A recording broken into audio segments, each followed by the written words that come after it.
आप सुन रहे थे मेरे साथ पसंदीदा औरत भाग 72। साक्षी को अपनी ओर देखते पाकर अवनी ने कहा, आप मुझे ऐसे क्यों देख रही हैं?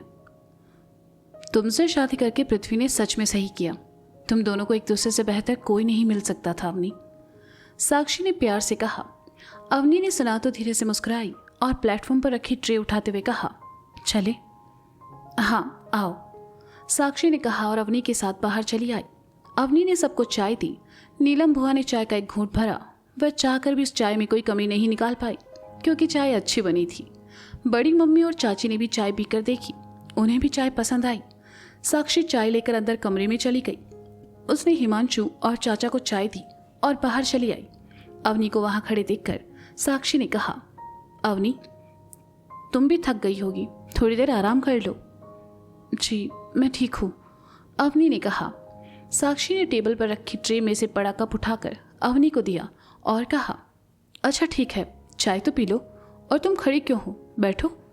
अवनी एक बार फिर कुर्सी पर आ बैठी और खामोशी से अपनी चाय पीने लगी। चाय पीकर इधर उधर की बातों के बाद नीलम बुआ उठी और बड़ी मम्मी से कहा, हाँ तो वही नहीं, फिर आज का क्या प्रोग्राम है? प्रोग्राम क्या, शाम में होलिका दहन के बाद सभी यहाँ खाना खाएंगे। रवि, लक्षित और लता का खाना मैं हिमांशु के हाथ उसके घर भिजवा दूंगी। कल सुबह घर में रंग खेलने का कार्यक्रम शुरू हो जाएगा, तो सुबह का नाश्ता भी आज रात में ही बनाना होगा, बड़ी मम्मी ने कहा।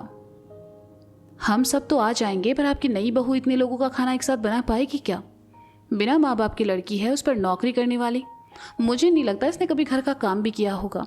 एक अच्छी चाय बना लेने से कुछ नहीं होता, नीलम बुआ ने जानबूझकर अवनी को नीचा दिखाते हुए कहा। अवनी ने सुना तो उसकी मुट्ठियां भिज गई, लेकिन वह अपमान के इस घूंट को पीकर रह गई। बुआ जी कैसी बातें कर रही हैं आप? अवनी पहली बार इस घर में आई है, वो ये सब काम क्यों करेंगी? हम सब है ना, हम सब मिलकर कर लेंगे। हाँ अवनी चाहे तो उसमें थोड़ा हाथ बटा सकती है, साक्षी ने कहा। देख रही हो वही जेठानी के मन में अपनी देवरानी के लिए कितनी हमदर्दी है। अरे मैंने कुछ गलत कहा क्या? नई बहू पहली बार घर में आई है और हर कोई उसके हाथ से बना खाना खाना चाहता है। पृथ्वी तो उस दिन बड़ा तारीफ कर रहा था अपनी बाइकों की, और यहाँ इन मैडम जी के मुंह से हाथ तक नहीं निकला। नीलम बुआ ने हंसते हुए कहा, मैं बना लूंगी, अवनी ने कहा। 10-15 लोगों का खाना बनाना है, 2 का नहीं, नीलम बुआ ने कहा। जी मैं बना लूंगी, अवनी ने बुझे स्वर में कहा। इसलिए नहीं कि वह बनाना नहीं चाहती थी, बल्कि इसलिए कि आज पहली बार उसे अपनी बगल में पृथ्वी की कमी महसूस हो रही थी। पृथ्वी जब उसके साथ होता था तब वह हमेशा खुद को मजबूत और आत्मविश्वास से भरा महसूस करती थी, लेकिन आज पृथ्वी उसके साथ नहीं था, बल्कि उसका परिवार आज अवनी के सामने खड़ा था, जिन्हें वह चाहकर भी जवाब नहीं दे सकती थी। अवनी को उदास देखकर बड़ी मम्मी को पहली बार उस पर दया आई और उन्होंने कहा, अरे परेशान मत हो, नीलम को तो बस मजाक करने की आदत है। जाओ तुम अंदर जाकर थोड़ा आराम कर लो, फिर शाम में सबके साथ होलिका दहन में चलेंगे। अवनी को थोड़ा अच्छा लगा और ये सुनकर उसका मन भी हल्का हो गया। साक्षी उसे अपने साथ लेकर कमरे में चली आई। अवनी और साक्षी के जाने के बाद बड़ी मम्मी ने कहा, हद करती हो नीलम, ये सब कहने की क्या जरूरत थी? अरे बहनी, मैं तो बस उसकी सहने की हिम्मत देख रही हूँ। अगर वो ऐसी ही रही चुप चुप और भून दूँ तो अपनी पृथ्वी का गुजारा तो हो गया। और हम लोग कौन सा पराए हैं, हम सब भी तो उसके अपने हैं ना, नीलम बुआ ने मुंह बनाकर कहा। ठीक है, चलो बहुत बातें हो गई। गीता तुम मेरे साथ आओ, कल के नाश्ते की तैयारी करते हैं। कहते हुए बड़ी मम्मी उठी और चाची के साथ वहां से चली गई। नीलम बुआ सोफे पर आ बैठी और मुस्कुराते हुए खुद में ही बड़बड़ाई, असली मजा तो आज शाम में आएगा जब पृथ्वी की पसंद अपना असली रूप दिखाएगी। Maurya private company, Navi Mumbai. पृथ्वी ने खाना खाया और अपनी डेस्क के सामने चला आया। उसने अपने बगल में बने ड्रॉअर को खोला और अपनी जेब में रखे उस लेटर को निकालकर पहले रखे सामान के साथ रख दिया।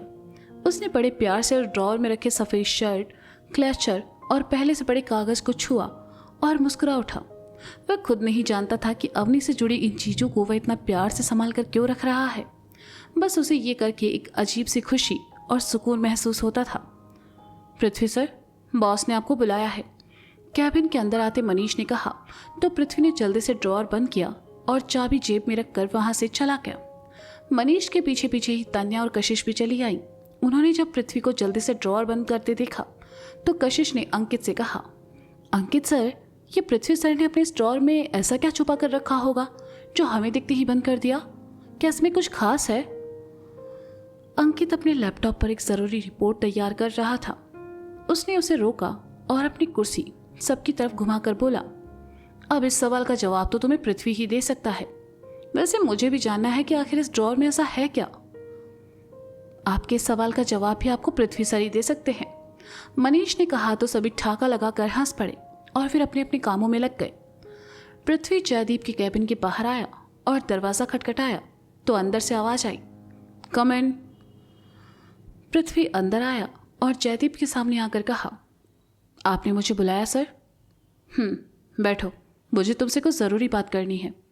जयदीप ने सामने रखे कुछ पेपर्स पर साइन करते हुए कहा। पृथ्वी सोफे पर आ बैठा और जयदीप का इंतजार करने लगा। कुछ देर बाद जयदीप आया और सोफे के दूसरे किनारे पर आराम से बैठकर पृथ्वी की तरफ देखकर कहा, सो कैसी रही देसाई ग्रुप के साथ आज की मीटिंग? ठीक थी।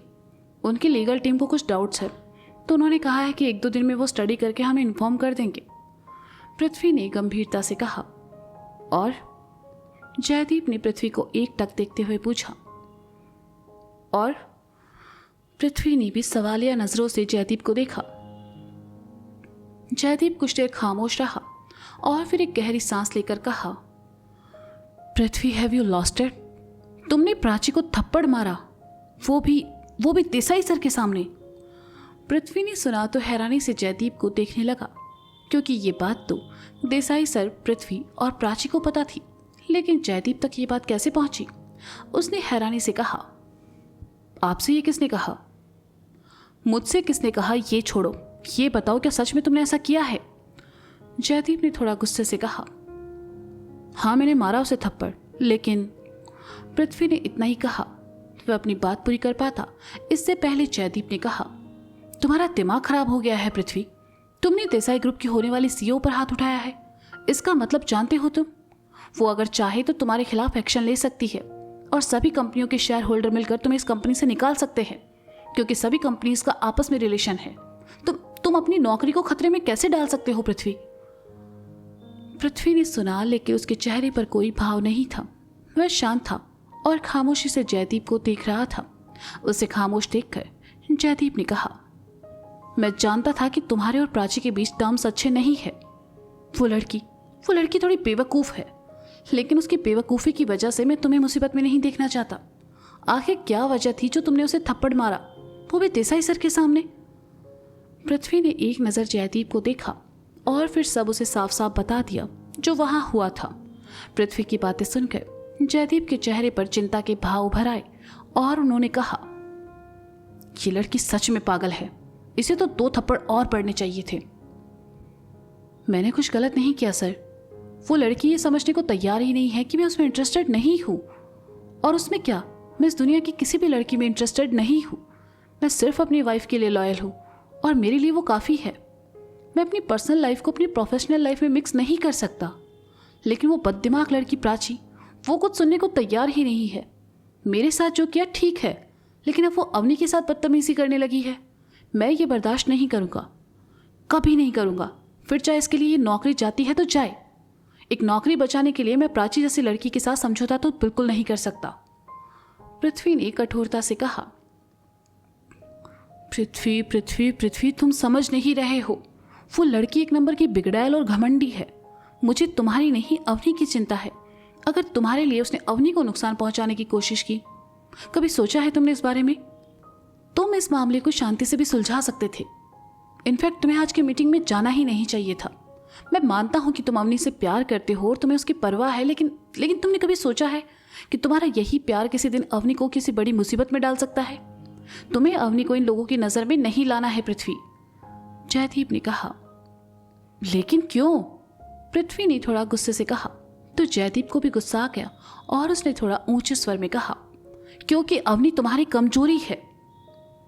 जयदीप की ये बात सुनते ही पृथ्वी एकदम शांत हो गया। उसका गुस्सा पल भर में ठंडा हो गया और उसने महसूस किया जैसे उसकी सारी ताकत चली गई है। पृथ्वी को शांत देखकर जयदीप उसके पास आया और कहा, कभी देखा है तुमने खुद को ऐसे?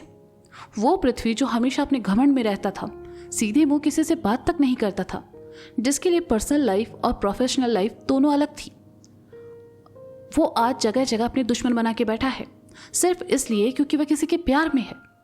तुम अवनी से मोहब्बत करते हो, वो तुम्हारी वाइफ है, ये सच है, लेकिन तुम्हें उसके लिए अपनी मोहब्बत जग जाहिर करने की जरूरत नहीं है पृथ्वी। लोगों की बुरी नजर अच्छे से अच्छे रिश्ते को बर्बाद करने की ताकत रखती है, और मैं नहीं चाहता कि तुम्हारी जिंदगी में ऐसा कुछ हो। अवनी को इन सब चीजों से दूर रखना तुम्हारी जिम्मेदारी है। वो लड़की बहुत मासूम है, वो हर किसी में बस अच्छाई ढूंढती है और तुम्हें बहुत मानती भी है, लेकिन ऐसा ना हो कि कहीं तुम्हारा प्यार उसके लिए मुसीबतें खड़ी कर दे। धीरे धीरे जयदीप की बातें पृथ्वी को समझ आ रही थी। वह अवनी के लिए प्यार जाहिर करते करते ये भूल ही गया कि हर कोई अवनी को पसंद नहीं करता। कुछ लोग ऐसे भी होंगे जो उसे पसंद नहीं करते होंगे। पृथ्वी खामोश खड़ा रहा। आज पहली बार वह जयदीप के सामने खुद को बेवकूफ महसूस कर रहा था। पृथ्वी को खामोश देखकर जयदीप थोड़ा शांत हुआ। उसने टेबल पर रखा पानी का ग्लास उठाया और पानी पीकर ग्लास वापस टेबल पर रख दिया। जयदीप पृथ्वी के पास आया और कहा, आई एम सॉरी, मैं तुम पर चिल्लाना नहीं चाहता था, लेकिन प्लीज पृथ्वी, प्लीज, मैं रिक्वेस्ट करता हूं, तुमसे अवनी को इन सबसे दूर रखो, उसे लोगों की नफरत का निशाना मत बनने दो। पृथ्वी ने सुना तो जयदीप की तरफ देखा और कहा, आई एम सॉरी सर, मैं जानता हूं प्राची को थप्पड़ मारना सही नहीं था, लेकिन जब अवनी की बात आती है तब मेरा दिमाग काम करना बंद कर देता है। उस वक्त मुझे नहीं समझ आता क्या सही है क्या गलत। उस वक्त मुझे बस वो नजर आती है।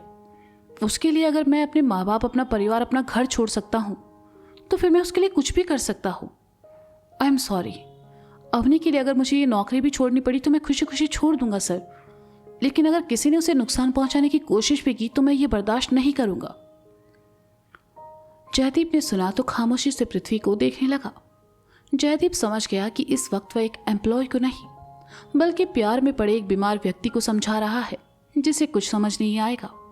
जयदीप पीछे हटा और एक गहरी सांस लेकर कहा, खैर जाने दो, मैं सब संभाल लूंगा, लेकिन आगे से बी केयरफुल। पृथ्वी उपाध्याय मेरी कंपनी की एक स्ट्रांग पर्सनैलिटी है, तुम्हें उस इमेज को कमजोर नहीं बनाना है। मैं ख्याल रखूंगा, पृथ्वी ने कहा। जयदीप ने पानी का ग्लास पृथ्वी की तरफ बढ़ा दिया और कहा, अवनी कैसी है? वो ठीक है, आज ही भाई उसे लेकर बड़े पापा के घर गए हैं। पहली होली पर लड़की अपने ससुराल में नहीं रहती है, इसलिए घर वाले चाहते हैं कि 2 दिन के लिए वह वहां रहे, पृथ्वी ने पानी पीकर कहा। जयदीप ने सुना तो हैरानी से पृथ्वी को देखा और कहा, तुम इतने बड़े बेवकूफ कैसे हो सकते हो पृथ्वी?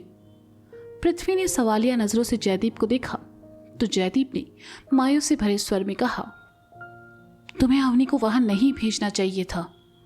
पृथ्वी ने सुना तो पानी पीते पीते रह गया और उसके चेहरे पर परेशानी के भाव भर आए।